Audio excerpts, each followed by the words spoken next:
Hello friends, so आज आहे Sunday आणि संडे म्हटल्यावर काहीतरी नॉनव्हेजचा बेत झालाच पाहिजे।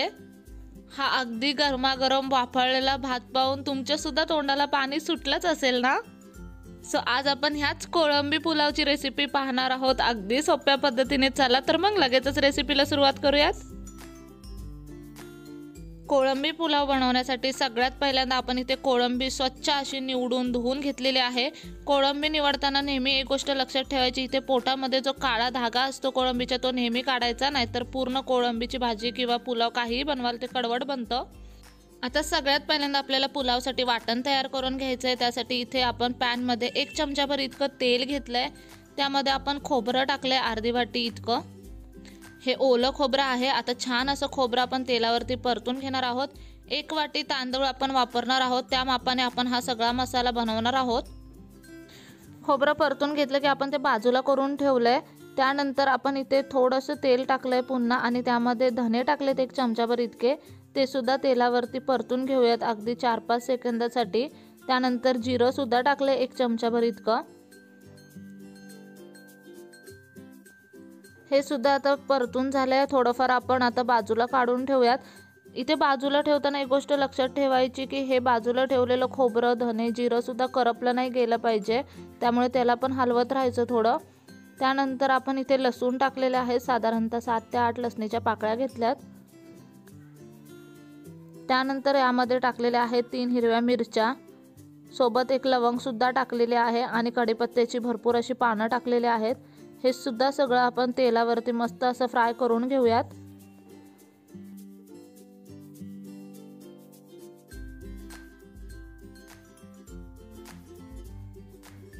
अगदी छान असं तेलावरती आपल्याला सगळं फ्राय करून घ्यायचंय। इथे तुम्ही पाहू शकता 1 लवंग सुद्धा आपण यामध्ये घेतलेले आहे।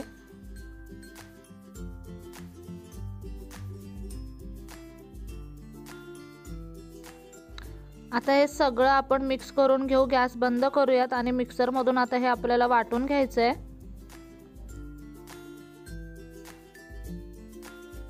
थोडंसं थंड करून घेतलंय हे आपण। आता मिक्सरच्या भांड्यात टाकूयात। त्यामध्ये 3-4 आल्याचे तुकडे टाकायचेत आपल्याला आणि अगदी भरभरून अशी कोथिंबीर टाकायची आणि याचं वाटण काढून घ्यायचंय आता मिक्सर मधून।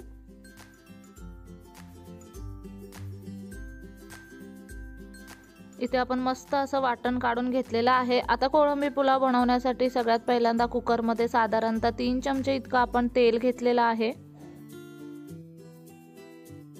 तेल मस्त असं गरम झालं की त्यामध्ये 1 कढीपत्त्याचं पान, 1 दालचिनी टाकलेली आहे, 1 वेलची, 1 चक्रीफूल आणि 1 दगडफूल टाकलेलं आहे। आता तेलामध्ये हे सगळे मसाले मस्त असे तडतडले की त्यामध्ये आपण 1 उभा चिरलेला कांदा टाकायचा आहे आणि अर्धा उभा चिरलेला टोमॅटो टाकायचा आहे। आता कांदा, टोमॅटो आणि हे जे खडे मसाले आपण टाकलेले आहेत ते मस्त असे तेलावरती परतून घ्यायचेत।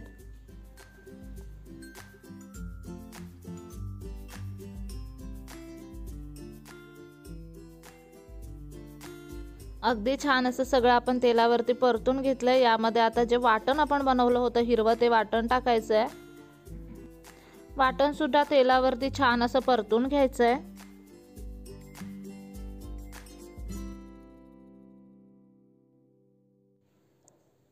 अगदी मस्त वाटणाला सुद्धा कडेने तेल सुटलेलं आहे। आता यामध्ये आपल्याला मिरची पावडर टाकायची आहे। साधारणतः 1 चमचाभर इतकी मिरची पावडर आपण यामध्ये टाकणार आहोत। पाव चमचा हळद टाकायची आहे आणि 1 चमचाभर इतका चिकन मसाला यामध्ये आपल्याला टाकायचा आहे। अगदी छान असा फ्लेवर येतो चिकन मसाल्याने ह्या कोळंबी पुलावला। त्यानंतर ही स्वच्छ धुवून घेतलेली कोळंबी आपल्याला यामध्ये टाकायची आहे। हे सगळं आता व्यवस्थित मिक्स करून घेऊयात। कोळंबीला सगळे मसाले अगदी छान असे लागले गेले पाहिजेत। त्यानंतर 1 वाटी तांदूळ आपण घेतला होता, स्वच्छ असा धुवून घेतला होता, 10 मिनिट तो भिजत ठेवलेला। हा तांदूळ आपल्याला यामध्ये टाकायचा आहे। जेव्हा आपण पुलाव बनवतो तेव्हा कोणताही तांदूळ घेतला तरी चालतो, अगदी छानच बनतो पुलाव। त्यामुळे तुम्ही तुमच्या आवडीप्रमाणे कोणताही तांदूळ जो घरी अवेलेबल आहे तो घेऊ शकता। हे सगळं व्यवस्थित मिक्स करून घेऊयात आता।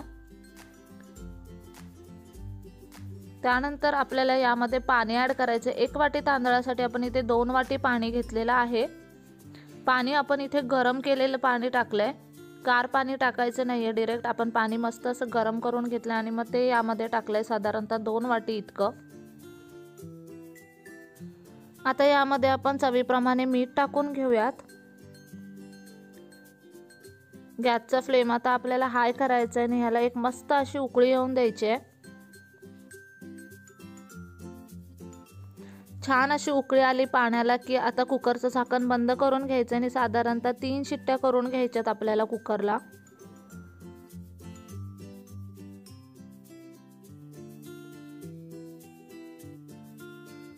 इथे कुकरला शिट्टी करून आपण कुकर थंड करून घेतलेला आहे आणि तुम्ही पाहू शकता अगदी गरमागरम वाफाळलेला असा कोळंबी पुलाव बनून तयार आहे। दिसायला अगदी अप्रतिम दिसतो, त्यापेक्षा तर खायला खूप जास्त छान लागतो हा। घरी पाहुणे वगैरे जेवायला येणार असतील तरी सुद्धा तुम्ही हा पुलाव बनवू शकता। खरंच खूप झटपट बनतो आणि खायला तर अगदी अप्रतिम लागतो। गरमागरम हा पुलाव आणि त्याच्यासोबत कांदा आणि लिंबू, बस बाकी काहीही लागत नाही। खूप सोपी आणि अतिशय इन्स्टंट अशी ही कोळंबी पुलावची रेसिपी आहे। तुम्ही जर नॉन व्हेजिटेरियन असाल तर डेफिनेटली ही रेसिपी एकदा घरी ट्राय करून पहा, तुम्हाला नक्कीच आवडेल। चला तर मग आजचा व्हिडिओ कसा वाटला मला कमेंट बॉक्समध्ये नक्की सांगा। पुन्हा भेटू अशाच एका नवीन व्हिडिओ सोबत, तोपर्यंत मस्त खा, भरपूर फिरा आणि आनंदी राहा।